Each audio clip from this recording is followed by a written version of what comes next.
En este video, como prometí, vamos a ver el modelo de Ising, que es un modelo de un sólido ferromagnético. Se llama así modelo de Ising, aunque en realidad quien lo propuso realmente fue William Lenz, un físico alemán, y su alumno Ising lo hizo como tesis de doctorado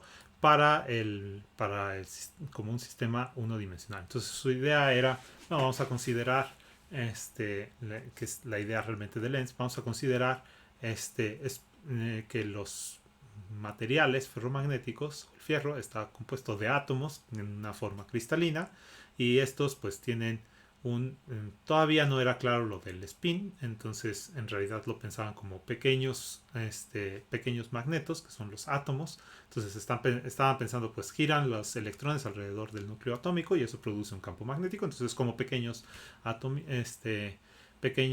magnetos. En el fondo, pues eso se puede explicar mejor con el spin, que apunta en una dirección concreta. Entonces puede apuntar hacia arriba o hacia abajo, ¿no? Entonces esa era la idea de este lens. Vamos a hacer una cadena de estos donde pueden apuntar hacia arriba o hacia abajo, ¿no? Entonces la pregunta era si hay algún momento donde si uno tiene estos que están aleatoriamente puestos según la temperatura, ¿no? Entonces a temperaturas altas van a estar oscilando aleatoriamente entre arriba y abajo los spines. Pero si uno baja la temperatura, uno pensaría, bueno, pues va a haber, hay una energía de interacción y vamos a poner que esa energía de interacción sea más baja si los dos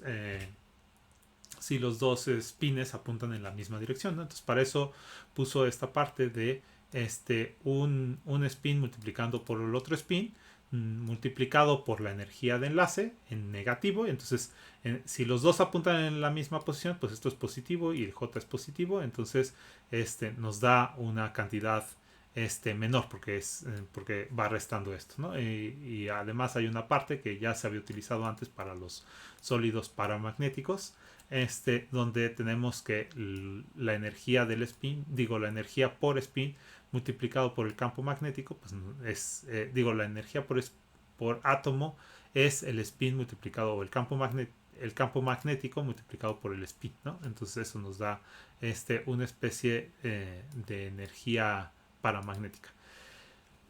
Ok, que aquí este campo magnético se vuelve como una especie de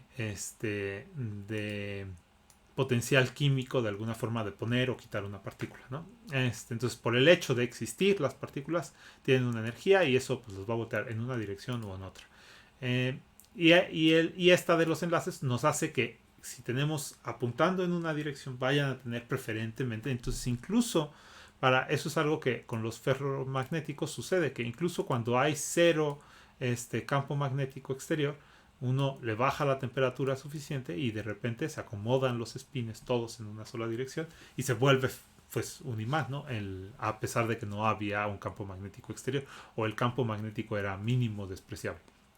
En fin, entonces eso es lo que le propuso Lenz. A mi esposa yo le digo que cómo funciona el modelo de Ising es como si muy macabramente amarramos a un montón de personas, las dejamos ciegas y sordas, o sea, les tapamos los oídos y los ojos y les decimos, están todas amarradas en una especie de red y les decimos, pues voy a empezar a disparar en la dirección donde están, ¿no? Entonces córranle y se salvan. Pero pues si todos empiezan a correr hacia todos lados, pues no se van a poder no se van a poder organizar y se van a quedar quietos y de hecho pues uno los terminaría ahí matando o lastimando o lo que sea, ¿no? Vamos a poner fuego en sus pies o yo que sé, cualquier cosa así muy macabra que los asuste y los haga quererse mover. Entonces, como no se pueden comunicar porque están ciegos y sordos, en realidad pues van a correr todos a lo loco. Quizás sienten un poquito el jalón del de al lado.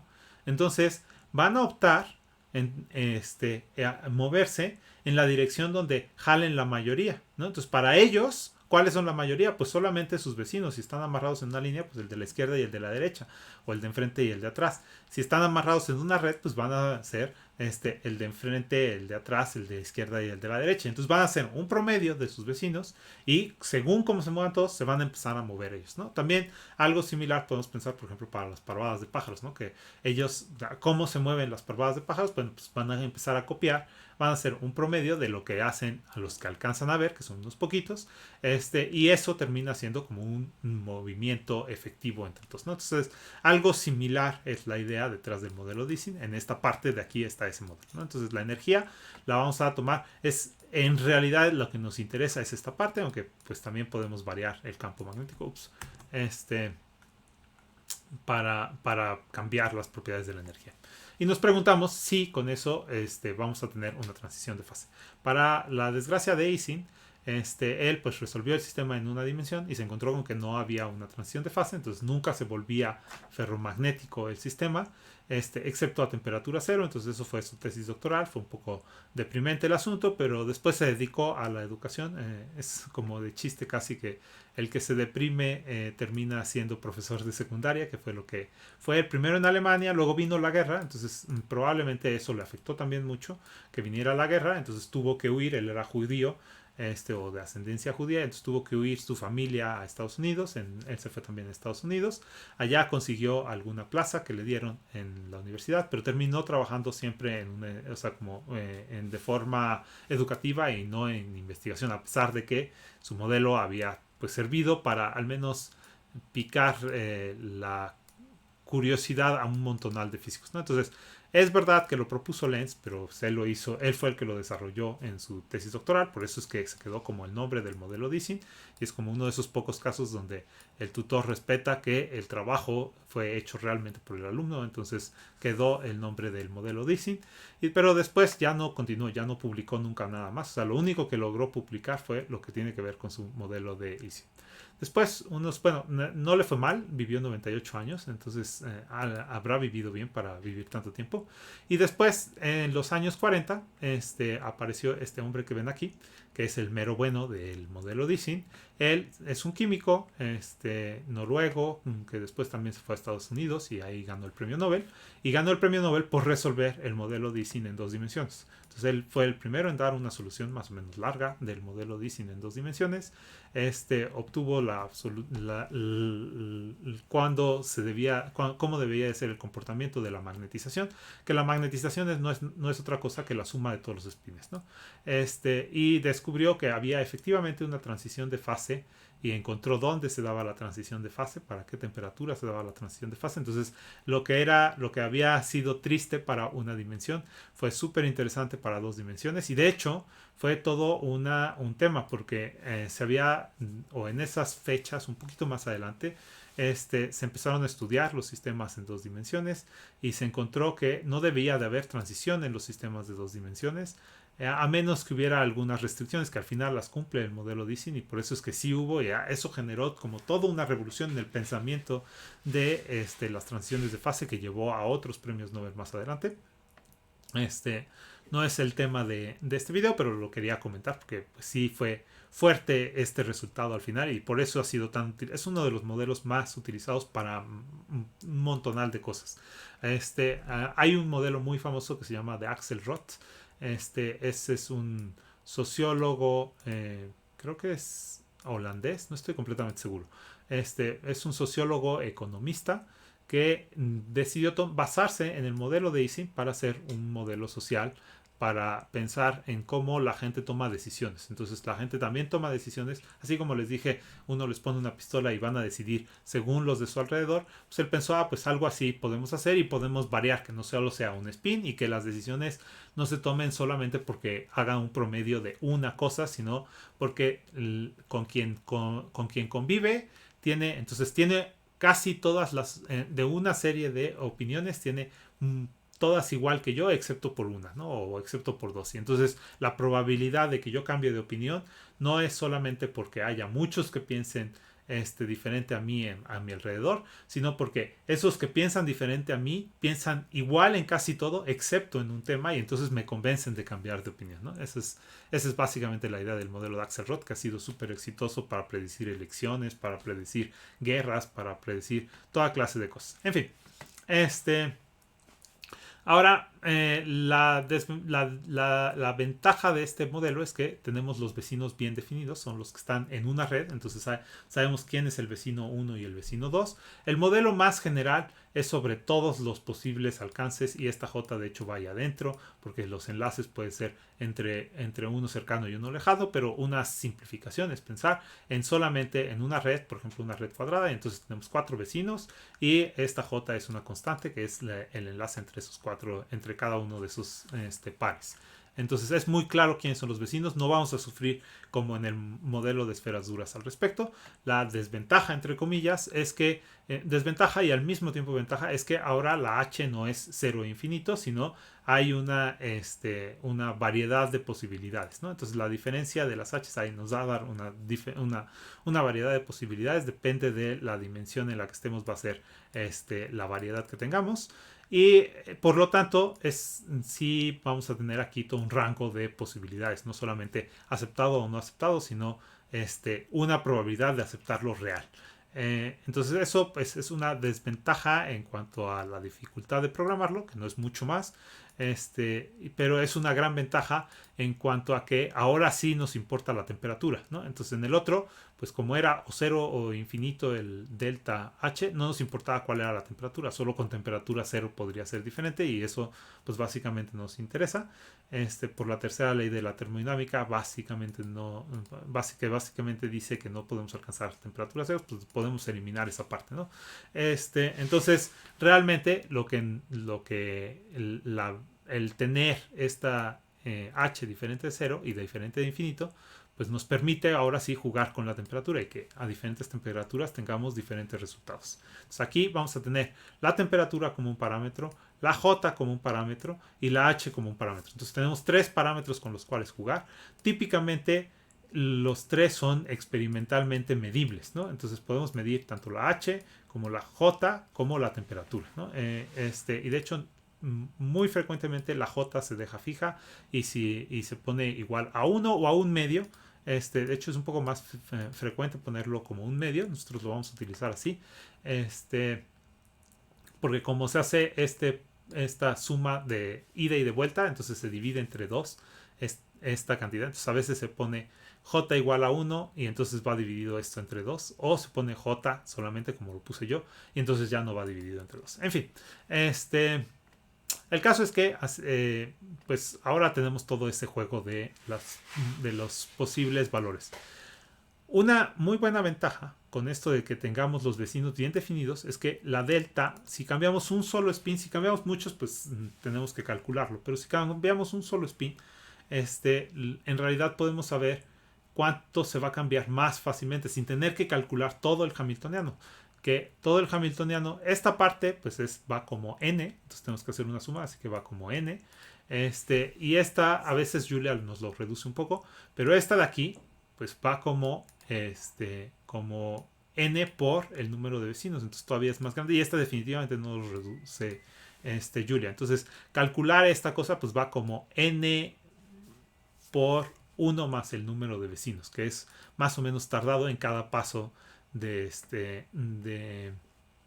cada paso de Monte Carlo. Entonces pues lo que queremos es evitar el tener que hacer el cálculo de la h dos veces, además dos veces, y en cambio calcular directamente el menos delta h. ¿Y por qué podemos hacerlo? Pues porque si cambiamos la i, pues sabemos que solamente va a cambiar en una h y también va a cambiar va a cambiar de menos h o más h, y de hecho como uno era, si un valor era positivo la h, entonces el otro va a ser negativo y la diferencia va a ser 2h, ¿no? Y aquí lo mismo, nada más que ahora hay con cada uno de los vecinos, entonces vamos a hacer la suma con cada uno de los 4 vecinos en el caso de la red cuadrada, o 6 vecinos en una red cúbica, o el número de vecinos que tengan en una red de n, pero solamente lo hacemos la suma sobre los vecinos, eso dos veces porque va a cambiar tanto de ida como de regreso, y la diferencia va a ser de 2, entonces vamos a tener que sumar 4 veces la suma de sigma i por la suma de los vecinos sobre j, ¿no? Entonces eso es una cantidad mucho más pequeña que lo que habíamos dicho antes. Voy a ir corriendo ya algunas de las simulaciones porque ya vimos que se tarda algo. Vean que no lo había corrido, entonces lo dejo hasta ahí. No, creo que sí lo voy a poner incluso el último. Y espero que en lo que explico todo sea manejable. Ok. Entonces, lo primero que necesitamos hacer es generar la red. Una red cuadrada que aquí la voy a hacer con condiciones periódicas a la frontera. Esta función j es solamente porque si ponía directamente esto aquí, pues se ve muy largo. Entonces empieza a crecer mucho esta cantidad. Módulo del piso, de la función piso en enteros de i-1 entre n. Entonces, ¿eso que nos da? Voy a tratar de hacer un dibujo. Esperen un segundo. Entonces, digamos que esta es mi red, la que quiero construir. Yo podía hacerlo como antes con las ecuaciones diferenciales parciales, que hicimos un mallado parecido. Y pusimos una matriz, pero como les había dicho, entonces no es la forma más eficiente. Entonces les voy a enseñar otra forma, es parecido, pero esta es una forma un poco más eficiente. Es un poquito más difícil, pero a cambio es más eficiente. Entonces, lo que podemos hacer es, antes lo teníamos una matriz, entonces aquí era el 1, 1, 2, 1, 3, 1, 4, 1, 2, 1, 2, 2, 2, 3, 2, etcétera, etcétera. Ahora lo que vamos a hacer, lo vamos a recorrer al revés. Y lo vamos a hacer lineal. Entonces nuestro arreglo va a ser el 1, 2, 3. Entonces este es sigma 1, sigma 2, sigma 3, sigma 4, sigma 5, sigma 6, sigma 7, sigma 8, sigma 9, sigma 10, sigma 11, sigma 12, 13, 14, 15, 16, ¿no? Entonces esta red de 4x4 la transformé en 16 espines que se recorren de esta manera, ¿no? Entonces voy a recorrer aquí hasta 4, luego 8, 10, 12 y lo que queremos es tener los vecinos, ¿no? Eso nos da la red. Si tenemos una línea con un arreglo lineal, pues simplemente con que demos quién es vecino de quién, y esto es una forma general para hacer redes que luego quizás puedan revisar una paquetería que se llama LightGraph, que hace esta clase de cosas de generar una red dado las conexiones y demás. Entonces con eso podemos pues realmente recorrer tener toda la información de quiénes son. Al final lo que necesitamos son los vecinos, ¿no? Entonces vamos a tener el elemento i de quién es vecino, ¿no? Entonces, pues en general va a ser el i más 1, el i menos 1. Entonces, por ejemplo, de va a ser el i más 1, el i menos 1, el i menos... Entonces, si esta era una red de n por m, entonces va a ser i menos n, i más n, ¿ok? Entonces, i más 1, i menos 1, y más n e i menos n. Esos son los 4 vecinos que va a tener. Entonces eso es lo que quiero poner aquí. Entonces, ¿cuáles son los vecinos de cada elemento? Pues va a ser de alguna forma, esto es el i menos 1, ¿sí? Esto es en principio, pues nada que nos importe, ¿no? Es solamente una posición en la que está. Este es el i más 1, por ahora esto es nada que nos importe. Y luego en cambio nos vamos a ir al i más n, entonces de alguna forma incluía ese n ahí, i menos n e i más n, ¿no? Entonces este es el i y este es el más n en realidad, ¿no? Entonces lo que quiero es que cuando esto sea cuando esto sea i nada más, esta función, pues lo que me dé es de alguna forma casi 0, ¿sí? Y cuando sea el menos 1 significa que me da el menos n. Cuando le ponga el más 1 que me dé el más n, pero con una condición. ¿Y cuál es esa condición? Pues es que hay problema cuando están en las orillas, ¿no? Entonces cuando está en la orilla, si yo le pongo el i menos 1, me va a dar de aquí y yo no quiero de aquí. Entonces yo lo que quiero es que el i menos 1 sea esta cantidad de acá, ¿ok? Que sería en realidad como de alguna forma un módulo por ahí. Entonces por eso aparece el módulo de i menos 1, n. Entonces si yo estoy aquí y pongo el menos 1, voy a aparecer en este lado. Pero en realidad quiero que sea módulo n. Y eso me va a mandar a la posición 0. Entonces, cuando esté en este lado, este de aquí, cuando esté en este lado, va a ser 0. Y el que va a contar es este. Y este debería de ser, pues en el fondo, el valor de tantos como hayamos subido, ¿no? Entonces, ¿cómo mido cuántos hemos subido? Pues tomo el mayor entero de i menos 1 dividido entre n. Entonces, este de aquí va a ser 0, este va a ser 0, este va a ser 0, o sea, no he subido ningún piso, ¿no? Este va a ser 0, pero cuando me pase, este es n hasta n, y hasta n más 1, menos 1, nos da n, entre n es 1, y el piso de eso es 1. Entonces este ya va a ser el 1. Este va a ser 1, este va a ser 1, este va a ser 1, este va a ser 2, este va a ser 2, 2, 2, y este va a ser 3, 3, 3, 3, ¿no? Entonces, esta función de aquí, de alguna forma, me arroja el piso en el que me encuentro, ¿no? Entonces sería como el elemento J, por eso es que le puse J aquí de la matriz, ¿no? Y eso lo voy a multiplicar por la n, ¿no? Igual que aquí. Entonces lo multiplico por la n y simplemente le estoy sumando. Si era 0, le sumo el piso. Y si no, si no era 0, si era algún elemento, pues también le sumo en realidad el piso. O sea, voy a asumirle en qué piso vamos y si nos encontramos en el elemento 1, 2, 3, 4. Entonces, el módulo, n, módulo 1, n, lo que nos está dando es solamente los elementos 1, 2, 3, 4, 5, 6, así hasta n, ¿no? Entonces, me da los elementos como los i realmente de mi sistema y nos da como los j. Entonces, cuando yo hago el i menos 1, pues simplemente me lo manda módulo este lado, entonces me lo va a mandar a este lado. Y el i más 1, pues si yo tengo uno más acá, el i más 1 me lo va a mandar al 1, ¿ok? Entonces cuando esté de este lado me lo manda al elemento 1 más el piso, ya me pone en la posición correcta, ¿no? Entonces eso explica estos dos primeros. Los otros dos son ligeramente más latosos, pero es en el fondo la misma idea. También voy a hacer un módulo, pero ahora sobre m, para que no me vaya a pasar que esté aquí y cuando yo le reste el 1, pues tenga un piso negativo. Entonces, si yo no quiero que mi piso sea negativo, o sea, este era el piso, ¿no? Entonces yo como no quiero un piso negativo, pues lo que voy a hacer es sacar el módulo m y eso me va a mandar a este lugar de acá. Entonces menos 1 en la dirección de j me va a mandar al piso 3, ¿sí? Y más 1 en el j también me va a mandar al piso 1, que esa sería la idea, ¿no? Entonces nos está diciendo cuántos pisos hay y multiplicado por n pues nos va a decir el número de elementos que tenemos, ¿no? Entonces con esto produzco yo los vecinos de mi retícula. Entonces hay otras formas que lo hubiera podido hacer un poco más largas, pero quería hacerlo en la forma compacta. O sea, podría haber puesto varios if, ¿no? O sea, decir siempre va a ser i menos 1, el i más 1, e i menos n, i más n, los vecinos.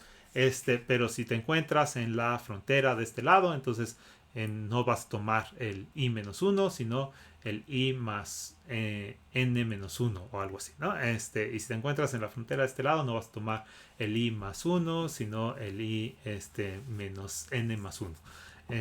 Y así sucesivamente, ¿no? Uno puede poner las 4 condiciones de salir por cada frontera y con eso sustituir los valores. Eso es otra opción totalmente factible. A esto lo puse a correr ahorita, pero ya no lo necesitaba porque ya lo había puesto a correr. Ok, una vez que ya tengo mi cadena hecha, o sea, los vecinos que tenemos, pues vamos a hacer ahora sí el hamiltoniano. Era una comprobación que estaba haciendo, entonces ya no lo necesitamos. No tenía que arrojar nada si estaba bien hecho y si no arrojó nada, entonces lo podemos omitir. Entonces, ahora sí, el hamiltoniano. El hamiltoniano requerimos, pues, la suma de las... era h por la suma de los sigmas. Eso está muy fácil. Y menos j por la suma de sigma i por sigma j, donde sigma i y sigma j son vecinos. Entonces vamos a hacer una función que sea la suma de los vecinos, ¿no? Entonces esta suma va a incluir a la sigma y a los vecinos, ¿no? ¿Y cómo lo hacemos? Pues para cada uno de los elementos de sigma vamos a tomar, de hecho, hubiera podido poner, bueno, no, sí nos conviene para él y para el vecino. Entonces voy a calcular el vecino, ¿no? Aquí le llamé vecino 1 porque después voy a llamarle vecinos no, porque ya teníamos la función vecinos, entonces no quiero que se llame vecinos y que haya una confusión con la función. Creo que no la habría, pero por si las dudas cambié el nombre.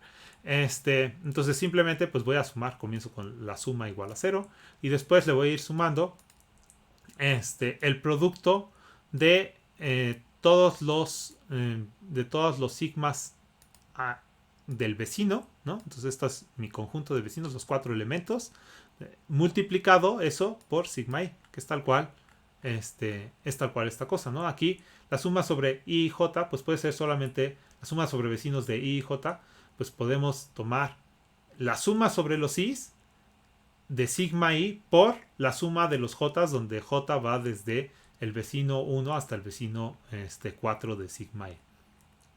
Que es lo que hicimos exactamente en esta función, y ya al final me regresa la suma, ¿no? Entonces el hamiltoniano, que ponemos por ahora con h0 y j igual a 1, requiere del número de vecinos, digo de la configuración de vecinos, del sigma, y de la h y de la j que ponemos automáticamente, ¿no? Esto ya nos permite simular en principio cualquier, otra vez lo puse, ya no era necesario, nos permite simular en principio cualquier arreglo de Ising. Puede ser 2-dimensional, 3-dimensional, 1-dimensional, con una red extraña, con una red hexagonal, una red aleatoria, con lo que se les ocurra. O sea, pueden hacer aquí toda clase de simulaciones sobre un modelo de Ising. Esto se los va a obtener. Les va a obtener el hamiltoniano.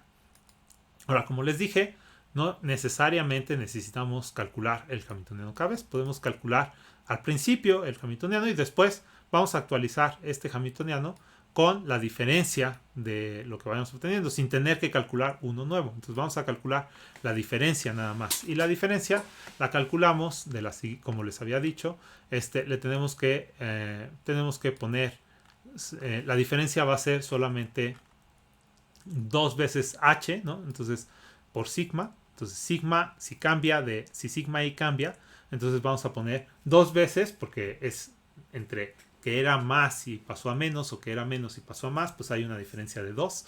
Entonces entre menos 1 y 1 hay 2. Y eso multiplicado por h, eso es la diferencia por la parte de la h. Y nos falta también la diferencia por la parte de las j, que esos son como hay de ida y vuelta, o sea, hay 2 enlaces por cada par, el que va de i a j y el que va de j a i, que en principio no necesariamente tienen que ser los mismos, pero en este caso sí. Entonces vamos a multiplicarlo por 4, porque además la diferencia es de 2 entre un caso y otro. Entonces 2 por la diferencia y 2 por el número de enlaces que hay por par. Y eso multiplicado por la j, multiplicado por el sigma i, que es el que estamos cambiando, ¿no? Entonces cambiamos un solo spin, entonces cambiamos por S, y multiplicado por la suma de los vecinos, ¿no? Entonces esos no cambiaron, así que esos se quedan igualitos, los dejamos, hacemos la suma y ya, ¿no? Entonces sumamos a la S, que era esta cantidad, esta nueva cantidad, y eso es lo que regresamos, ¿no? Eso es la delta H. Ahora sí,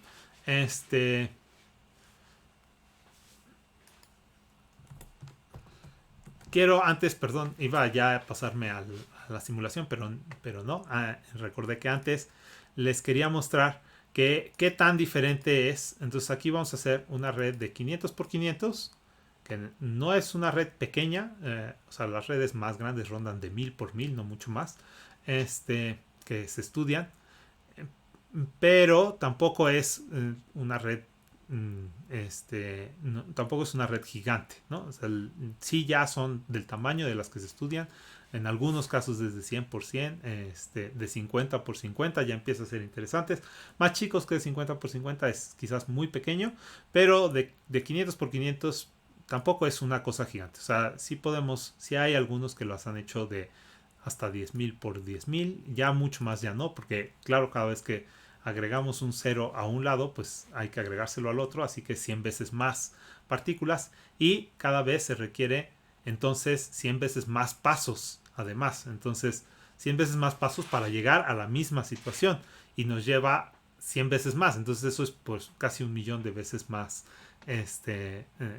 más, de tiempo por cada 0 que le agregamos a uno de los lados. En fin, entonces tomamos esta de 500 por 500, que ya empieza a ser interesante, y vemos cuánto tiempo se tarda en calcular el H1 y luego el H2 y hacer la diferencia, que por cierto aquí el H1, digo H2 menos H1 y la delta de esa cosa cambiándole uno de los sigmas, vemos que da efectivamente el mismo resultado. Cuando lo calculamos vía aquí quizás, de hecho ya se ve una diferencia gigante, pero es una diferencia todavía mayor. Aquí se tardó muchísimo porque era la primera vez, estaba compilando. No se tarda 15 segundos, le debí de haber dado 2 veces aquí para que lo calculara. Se tarda probablemente 0.1 segundos o algo así. Pero no se tarda tampoco 0.006 segundos. Se tarda 3 ceros más, o sea, 0.0000006 segundos, ¿no? Entonces realmente muy poquito tiempo lo que se tarda en este caso y mucho lo que se tarda en ¿no? Entonces, pues vale la pena. Esto de hecho es una constante. Lástima que ya lo puse a correr todo. Bueno, no lástima, pero sí lástima, porque no les puedo mostrar esto. A ver, quizás me puedo esperar. No, más bien regresamos en un ratito. Creo que sí va a terminar ya pronto. Ya solo le falta una cosa por correr, que es tardada esa cosa, pero espero no tarde demasiado. De cualquier forma voy a tener que esperar si llegamos a un punto más adelante. Ok. Ahora sí, ya que vimos que vale la pena, de cualquier forma, a pesar de esto, a pesar de que no haya tenido que compilar, lo que sea, esto tarda de todas formas bastante comparado con esto y todavía es mucho más la diferencia. Entonces tenemos que usar no la diferencia entre las energías, sino una función de delta H. De hecho, en muchos casos, el problema, por lo que uno no puede ir muy lejos en las simulaciones, o sea, no, en el modelo de Ising todavía podemos ir más o menos lejos, pero en algunos casos no podemos pasar de una red de 50 por 50 porque no tenemos una forma de calcular solo el delta H, sino que tenemos que calcular las dos energías y eso consume tanto tiempo que hace que el modelo se tarde demasiado y entonces las redes pues, terminan siendo chiquitas. En fin, que sería equivalente, una de 50 por 50, equivalente a tener 2500 discos como lo anterior. Bueno, ahora sí, calculamos primero que nada la función esta, la distribución de Boltzmann, ¿no? Entonces, vamos a notar que si esto es igual a 0, no quiero que si hay un 0 aquí, entonces tenga 0 entre 0 y no esté definido. Y entonces quiero que si esto es igual a 0, no me importa si la temperatura es igual a 0, quiero que me regrese un 1. ¿Ok? Porque de alguna forma la temperatura no puede llegar a 0. Entonces un 0 de la temperatura es en realidad un 0.0000 algo. Pero la diferencia de las energías sí puede ser 0. Entonces, por eso cuando este es 0 en realidad sería la exponencial de 0, que es 1. Entonces el mínimo de entre 1 y 1 es 1. Y por eso quiero que cuando la delta H sea 0, me regrese un 1. ¿Okay? En otro caso, quiero que me regrese esto. Y esto ya Julia es suficientemente inteligente como para que incluso si yo tengo un KT igual a 0, entonces me regrese esto se vuelva menos infinito o más infinito y entonces me regrese el 1 o el 0, ¿no? Dependiendo de si regresó menos infinito o más infinito. Y esto pues era ya justamente la distribución de Boltzmann. La distribución de Boltzmann pues sería 1 sobre z, pero ese 1 sobre z recordemos que es el que se va. Entonces esta es la distribución de Boltzmann para cambiar de un estado a otro. Y ahora sí, el algoritmo de Metropolis es extremadamente cortito aquí porque no le puse el extra paso, no le puse que me anote nada. Así también se vería el de esferas duras, pero como en el de esferas duras le puse que me anote cómo va avanzando la cosa y que me diga y que me ponga dos posibilidades, unas de que sea un movimiento de una partícula y otra que sea el que crezcan las partículas, pues eso hace que sea un poco más largo el programa. Aquí es pues, como debería de ser en realidad. Entonces, ¿qué es el programa? Pues tenemos que primero elegir primero, esta parte, de hecho, no la requeriría. Esto, lo que estoy haciendo es, decir, me voy a ir a este dibujito, es, voy a fijar toda esta frontera y esta frontera no la voy a tocar. La voy a dejar todos con espines apuntando hacia un lado. Y eso lo hago porque cuando no tengo un campo magnético, pues se puede tardar demasiado tiempo en ir hacia un lado o hacia otro. Y entonces uno puede pensar que ese pequeñísimo campo magnético que no habíamos considerado es equivalente a poner una frontera fija, ¿no? Entonces lo que hago ahí, lo que hago en este paso es reconocer cuáles son los vértices que son de adentro, o sea, los que sí podemos cambiar, ¿no? Entonces esto de aquí de centro del material son todos los que no son la frontera, ¿no? Entonces con esto aquí me quedé con todos los que no son la frontera y ya. Comienzo de una vez, voy a medir la magnetización para que pueda quedarme con toda la gráfica de la magnetización, que es de hecho lo que ahorita está graficando. Y los pasos son los siguientes. Entonces voy a recorrer I desde 1 hasta el número de pasos de Monte Carlo.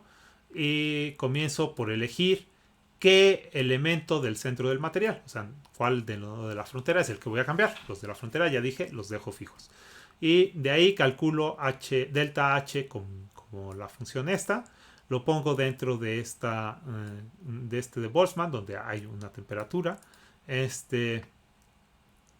Aquí puse un cars punto que puse aquí también, por si de alguna forma esta H no fuera la que definí antes, entonces puedo definir una nueva. De hecho, iba a poner aquí la delta H como parte de los elementos de Metrópolis, pero no lo hice porque quiero hacerlo interactivo y eso lo vuelve latoso. Entonces quité esa delta H, pero podría ser, perdón, una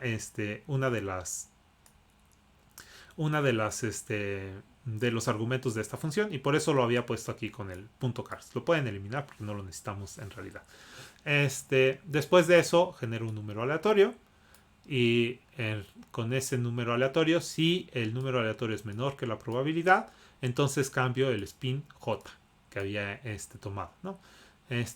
Y si no, pues no hago nada en realidad. Y al final pues sumo sí, aquí lo que voy a hacer es la magnetización. Me voy a quedar con una magnetización promedio, no la magnetización total. Entonces en cada paso de Monte Carlo reviso si ya son los últimos 1000 pasos. No voy a hacerlo sobre todos porque esto es una cosa tardada, pero sobre los últimos 1000 sí lo hago. Entonces aquí puede ser que yo ponga una cantidad de pasos gigantes, no uno, sino 1.000.000 o lo que sea, o 10 millones, y entonces no lo voy a hacer en cada uno de esos, sino que voy a hacerlo solamente, el promedio lo voy a hacer sobre los últimos 1000, ¿no? Entonces con eso obtengo un promedio aceptable de la magnetización. Y le cambio el H1 por un delta H, y volvemos a recorrer esta cosa, ¿no? Entonces así una y otra vez, y con eso podría todavía agregar aquí, pues de hecho lo agrego, que me arroje el H1. Este H1 en el fondo no lo necesito aquí, pero podría ser que fuera algo de lo que quisiera graficar. De hecho, podría yo querer estar guardando esta información en un arreglo para graficar eso. Y como hice el promedio, o sea, sumé 1000 veces la magnetización, pues tengo que dividirlo entre 1000 para tener la magnetización verdadera.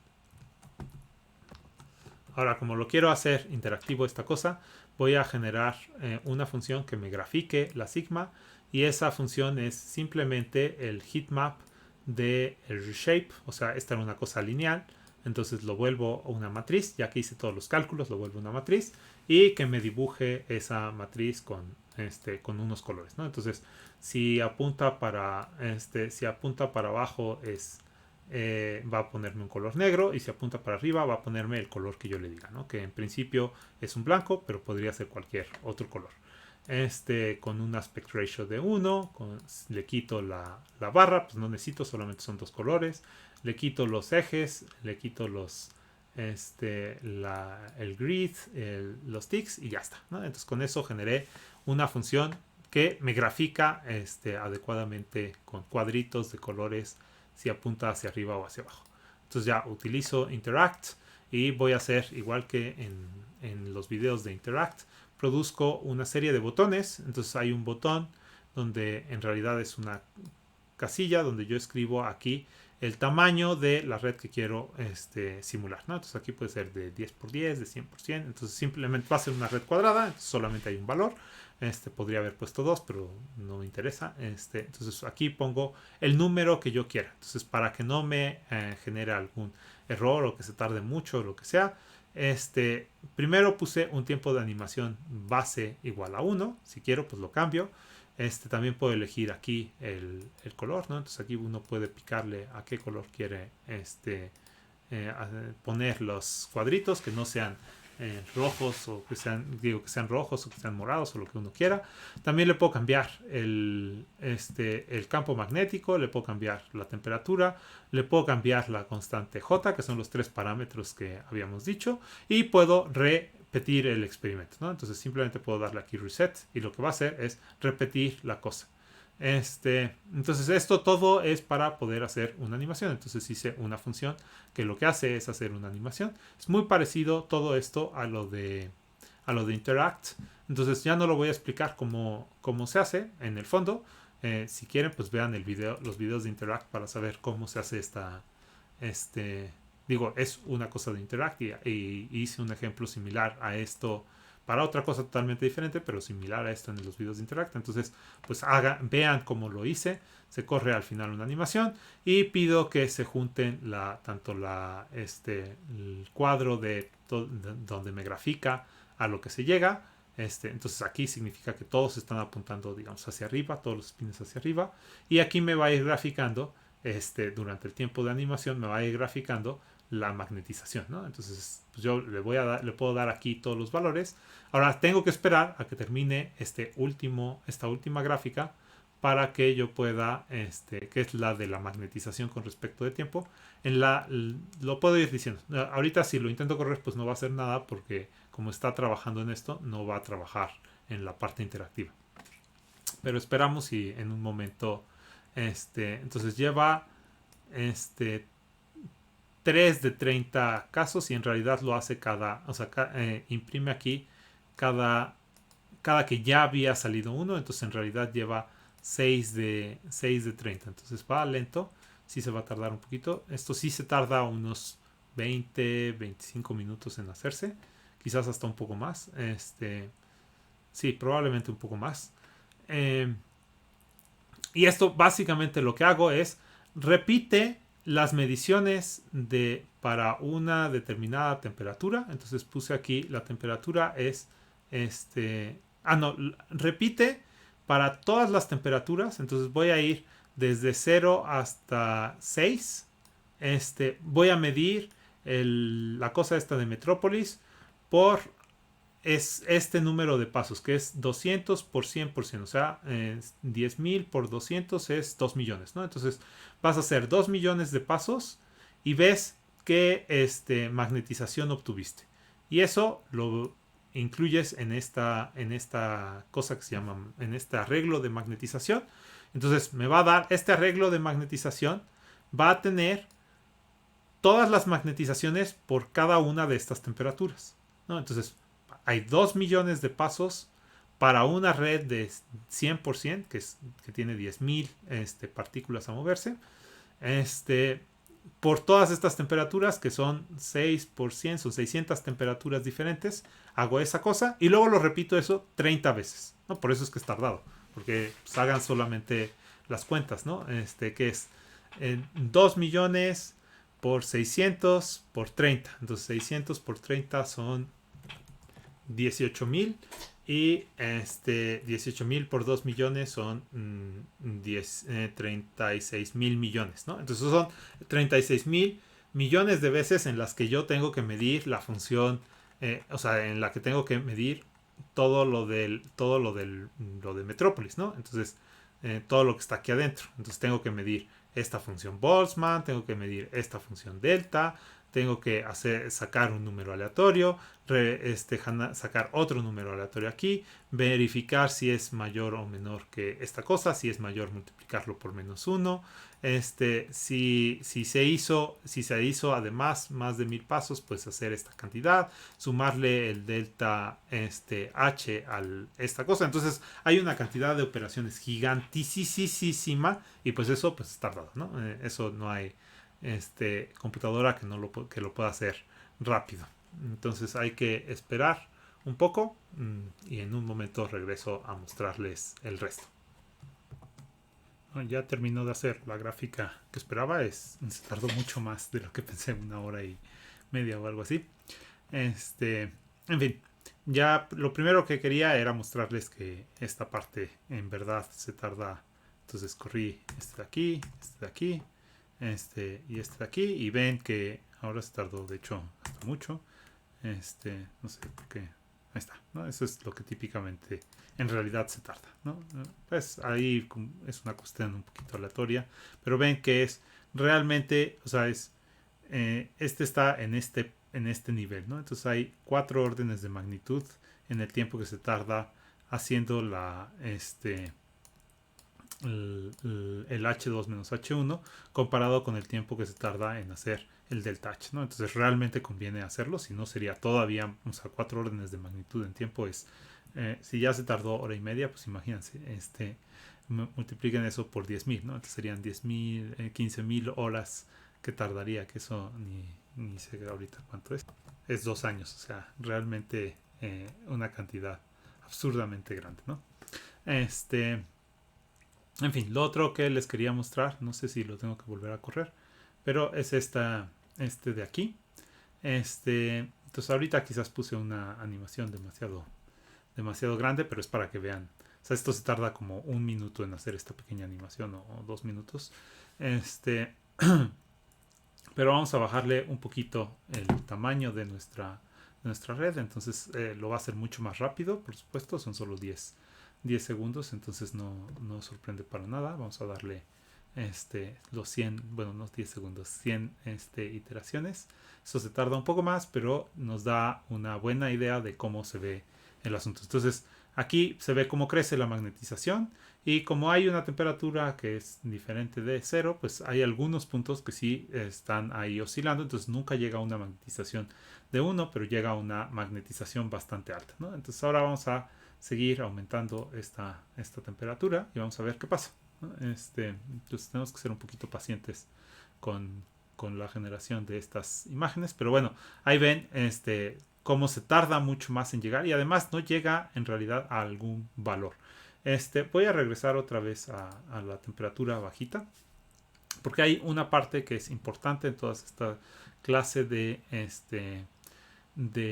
simulaciones, y es si se dan cuenta, hay un proceso en el que cambia mucho o sea, como que crece su magnetización y de repente se estanca, ¿no? Entonces este tiempo le llamamos el tiempo de termalización. Es el tiempo que tarda el sistema en quedar en equilibrio, ¿no? Entonces a partir de entonces ya básicamente no cambia el sistema y está en la situación que tenga que estar, ¿no? También si yo subo mucho la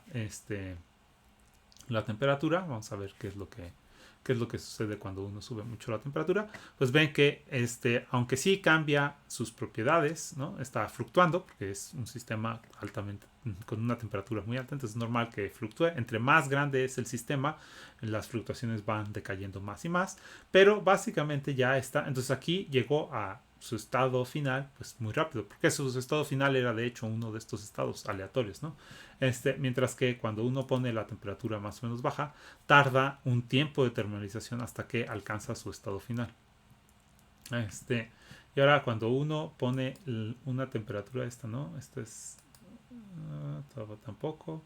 Esto me voy a tardar ahí, quizás debí de haber. Esto va a tardar un poco. En lo que llega a la buena animación. Pero bueno, ven como esta parte de que esté creciendo en su cosa esta. Aquí por ejemplo aquí se ve ya una situación curiosa, ¿no? Donde como que sube, baja, y uno no sabe si son parte de las fluctuaciones o si es que ya es su estado final ahí, ¿no? Digo, si todavía va a crecer y está creciendo muy lentamente. Entonces aquí hay, sí, por desgracia pasé por demasiados estados, entonces los va a recorrer todos. Pero está bien, así vemos cómo se ve el comportamiento de esta idea que les decía de llega a una termalización, un tiempo de termalización, ¿no? Entonces, aquí, por ejemplo, para este tipo de red, pues se ve que más o menos en general llegamos a una termalización, pues pónganse para asegurar hasta 40 tiempos, ¿no? Y después ya más o menos aquí, por ejemplo, sí, justo tardó casi los 40 pasos de tiempo en llegar a lo que queríamos, ¿no? Entonces, ahí vemos cómo varía ese tiempo de termalización y uno puede exagerar y con 100 tiempos pues suponemos que ya llegó, pero hay momentos donde quizás ni siquiera, o sea, donde subía y bajaba como con mucha fluctuación, pues quizás en realidad nos tenemos que esperar mucho más hasta que llegue a su verdadero estado termalizado. Esa es un tema difícil de cuántos son los buenos pasos para saber que el sistema ya termalizó, ¿no? Típicamente lo que uno hace para ir aproximando la cosa es hacer un promedio de los muchos últimos pasos. Aquí hicimos 1000, pero podemos hacer muchos más y ver cómo ese promedio vaya creciendo o decreciendo. Entonces es más suave en general. Entonces, o hacer una simulación con muchos sistemas, entonces darnos una idea de cómo va cambiando esos muchos sistemas. Entonces no hago de uno, sino de 100 o de 200 y veo cómo en el tiempo va cambiando y ahí nos da una idea de cuántos son los verdaderos pasos de termalización. Porque el hacer el promedio sobre muchos es hacer lo de reducir las fluctuaciones. Se elegí esta cantidad y podría elegir una un poquito más adelante, justo porque nos da esa impresión de no sé si llega o no llega a su termalización, ¿no? Déjenme incrementarlo un poco, se me va a llevar unos cuantos, pero ya no quiero fallar. Eso es como uno de los puntos como cúspides del asunto y van a ver que las fluctuaciones ahí, que es durante la transición de fase entre la fase ferromagnética y la fase sin la parte ferro, van a ver que o paramagnética si quieren, entre ferromagnético y paramagnético, van a ver cómo pues es muy difícil decidir que ya llegó al estado final, ¿no? O sea, aquí, por ejemplo, pues como va subiendo, va subiendo, va subiendo, va subiendo y de repente bajaba, aquí otra vez va subiendo, luego baja y ya no sabemos si llega o no llega realmente, ¿no? Es como sí, pero no. Aquí y lo mismo, o sea, sube muy rápido al inicio y como que parece que ya llegó, pero luego no. Luego aquí parece que va a bajar y luego sube, o sea, se vuelve de alguna forma. Este es el estado del punto de transición, que está más o menos por ahí. Lo que sucede es eso, que las fluctuaciones son gigantes, o sea, fíjense, pasa desde hasta 1.8 o algo así y llega hasta casi hasta 8 y cacho, ¿no? Entonces prácticamente cubre toda la magnetización posible, ¿no? Entonces aquí las fluctuaciones son gigantes y por eso uno tiene que hacer muchísimos promedios. Entonces les voy a mostrar la gráfica de la magnetización contra KT. La puse con Plotly, por eso es que no puse las etiquetas con LaTeX, para que vean más o menos dónde está la transición, ¿no? Entonces, como les había dicho, era en esta zona, ¿no? Como es un sistema finito, no es una transición verdadera, entonces hay un rango de cantidades. En un sistema infinito es aquí, en 2.27 más o menos la transición. Para ese sistema, para esa J. Pero bueno, se ve más o menos limpio de alguna forma, ¿no? Entonces cae, aunque se ve que aquí empieza a haber otra vez fluctuaciones a pesar de haber hecho 30 promedios, como que de alguna forma hay un tanto de fluctuación. Y aquí hay que mencionar que yo hice hasta 200 tiempos en vez de hasta 100, ¿no? Aquí llevábamos solo 100. Ahora vamos a cambiar de problema. Vamos a cambiar la J. Entonces quiero que vean qué pasa cuando yo cambio de 0.5 a menos 0.5. Entonces, típicamente los materiales van a tener un enlace que sea positivo en esa ecuación, pero hay algunos que tienen un enlace negativo, ¿no? Entonces, vamos a ver qué es lo que pasa en este caso. nos van a ver que la magnetización se mantiene casi en cero todo el tiempo. Entonces, medir la magnetización ya no es una buena medida de un parámetro de orden, ¿no? Entonces, de la versión ferromagnética, o sea, cuando la J es positiva, se ve que este es un buen parámetro de orden. Nos iba diciendo qué tan ordenado está el sistema y de repente se vuelve desordenado, ¿no? Entonces, aquí hay muchas fluctuaciones y puede tener cada valor, cada spin puede tener cualquier cantidad, entonces puede ser cualquier cosa en realidad y la suma nos da cero al final. Pero en el caso donde es vamos a bajar la temperatura mucho para que se entienda un poco mejor. Eso fue realmente mucho. Entonces van a notar que sucede esta curiosidad, ¿no? Como que se forma un tablero de ajedrez, bien bonito, de hecho. Entonces comienzo con un sistema desordenado y ese sistema desordenado súper rápido lo ordena y lo vuelve una especie de tablero de ajedrez, tal cual, ¿no? Entonces mientras yo voy aumentando la temperatura, igual el sistema se va desordenando un poco, pero nunca o sea, visualmente aquí la magnetización ya no nos dice nada, siempre va a estar muy bajo, ¿no? De hecho nos dice que está bajo cuando está más ordenado el sistema, solamente que está 1 menos 1, 1 menos 1. En vez de ser todos unos, ahora es 1 menos 1, 1 menos 1, porque le conviene formar pares inversos, ¿no? Entonces por eso forma un tablero de ajedrez. Entonces esta magnetización no debería de ser. Lo que quizás podríamos hacer es sumar todos los que tienen todos los que son impares o todos los que son pares o yo que sé, algo así, y eso pues nos daría un nuevo parámetro de orden, por ejemplo, ¿no? Sumar todos los impares menos todos los pares o algo así, y eso nos daría como una nueva magnetización y probablemente nos cambiaría el asunto, aunque puede pasar que haya esta clase de cosas, que haya un corte por aquí y entonces como que todo se recorrió uno y si ese corte está a la mitad, aunque esté muy ordenado el sistema, pues una mitad va a sumar una cosa y la otra mitad va a sumar otra cosa, ¿no? Entonces al final nos suman cero otra vez. Que por cierto, aquí no suma cero completamente porque forcé a que la orilla tenga un valor, ¿no? Entonces ahora sí vamos a subirle un poquito más la temperatura para que se vea este asunto. Y pues ya, empieza a desordenarse. Todavía se ve como de fondo, si se dan cuenta, hay alguna estructura ahí, como no es el mismo tipo de desordenado que teníamos antes. Cuando teníamos el sistema positivo, ¿no? Que aquí va a ser más rápido la transición porque no es menos 0.5 sino menos 0.3.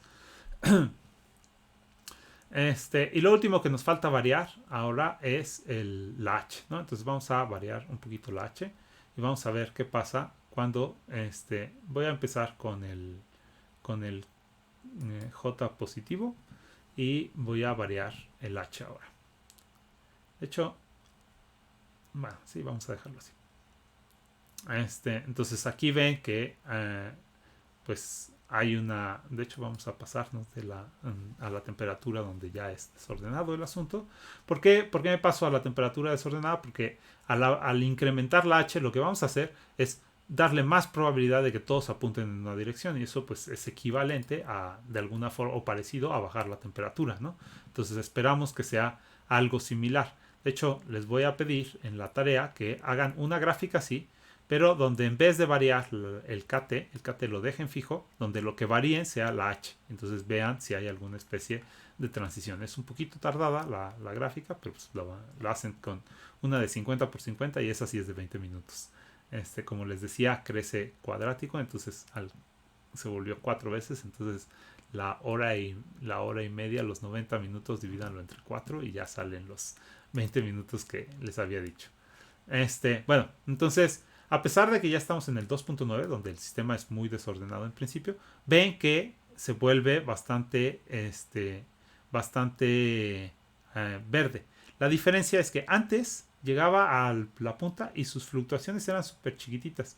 Aquí llega a esta punta y sus fluctuaciones no son tan chiquitas, ¿no? Entonces, en realidad, esto al final no produce una verdadera transición, pero bueno.